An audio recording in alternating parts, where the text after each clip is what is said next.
episode of 410 Sports Talk. I'm James Haskell here with my co-host in the basement of the Martin residence. That's right. Round 2 of the draft, pick number 55. Glenn, who do you want us to take here?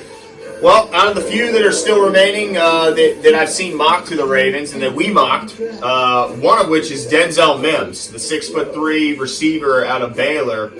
I would be thrilled if they got a guy like that. With that type of height, weight, speed, and catch radius, I think it would fit. And then also, a lot of people have him going in the first, and he's still sitting there. Oh, he's certainly got the talent.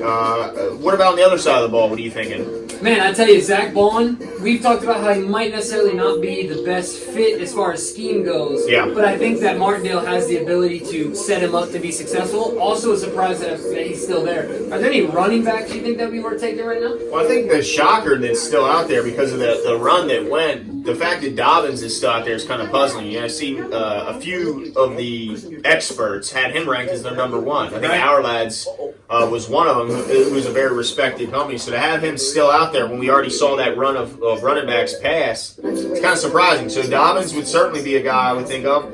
The other guy I would, what about your boy Zach Moss? Is it too early to pull the trigger? Too early. Okay. Too early. I would like it, but I tell you what, Terrell Lewis is still on the board, and it's going to be really interesting because we have a pick 5 picks from now. So they've got to be feeling the waters. What can they get at 60? What do they want to expend at 55? So, feet to the fire. Who are we going with here? I think we're going Zach Bond. All right, I think we're going Mims. Now, the only thing that worries me is 230 pounds, and he's going to be playing outside linebacker. Typically, we want 255, 260. But, hey, he's polished. He's got moves. He's super productive. Wink Martindale would find a way to get him on the field to make him productive. And look, we need pass rush help, so I wouldn't be that upset. But Epinesa just went 1 pick before. I think if Epinesa was on there, I think we grab him. But he's gone. But I tell you what, Zach Bond makes me think of Elvis Dumerville was a smaller size guy, and he had, 17 and a half sacks here? His best year is 17 and a half. Yeah, I think 11 and a half year sack year as well. So, yeah, no doubt. I mean, I just wonder if he can set the edge at 230 pounds against NFL linemen. But, hey, there's nothing saying he can't add 10, 12 pounds in the off-season conditioning program of muscle. Certainly going into years 2 or 3, we could get him up to like 250. I don't see why not. What about Jeremy Chin? Yeah, so I think, look, Jeremy Chin, I think he's got to get at 60, but I'm telling you what, I think he goes in the 3rd round. I don't think he's going to go yet. They're not high on these safeties. But we did start there. You talked about when the run starts, they start coming off the board. The Ohio State, the LSU guy, I always get his name wrong. No, Gilpin, the safety. Oh, Delpit. He's off the board, and McKinney's off the board. Yeah. And Chin is right there. I mean, he's the most. And then the Ohio State guy that they think is going to move to safety, he was a cornerback coming out.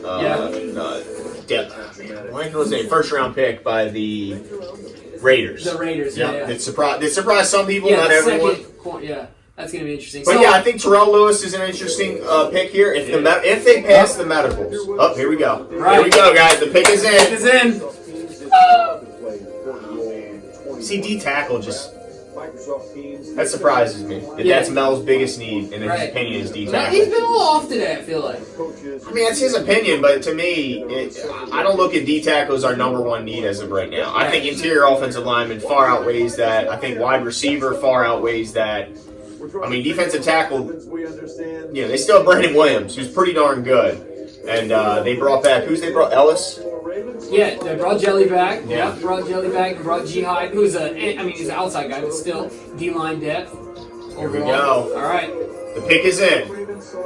J.K Dobbins. There it is. Running back. The running back is gone. And we said going into today, what do we want? We want offense. Well, there's the first one. They got a running back. Justice Hill is sweating right now. Oh, he's definitely sweating. And I got news for you. So is your boy. Gus. So is Gus. Because Gus, to me, he's not versatile. He's one type of guy. And they got one type of guy like that, and that's Mark Ingram, who's more highly paid and a little bit better. I'll be honest. And older. And older, but he's a team leader. Yeah. Maybe our strongest vocal team leader right now. Well, I'm gonna go out on a limb here and say if anybody's feet are to the fire, more than Gus, it's definitely Justice Hill. Because Gus has brought a lot more value than Justice Hill did last year. But still, I understand your point in the redundancy of it. Yeah, and this guy's unique. Yeah, I was gonna say, what's your take on Dobbins? Well, to me, what I like about him is I think he provides something we don't have right now. And he's a guy that can break the long one at any moment. Yeah. He's a guy that can be that home run guy. We don't have, other than Lamar, of course. Right. But, we just don't have in the running back room. So I'm pretty happy about this pick. I think he's a guy that can catch the ball out of the backfield. He can run routes. He's also used to running that offense with the read option, RPO stuff. Good point. Super important, especially the guy coming in that's a rookie to be able to make a quick impact in a win now mode. So I'm excited about it. Yeah, I think it's a good pick. I mean, That's right. and get ready because we're coming right back. 4 picks from now, we'll be back. So stay tuned.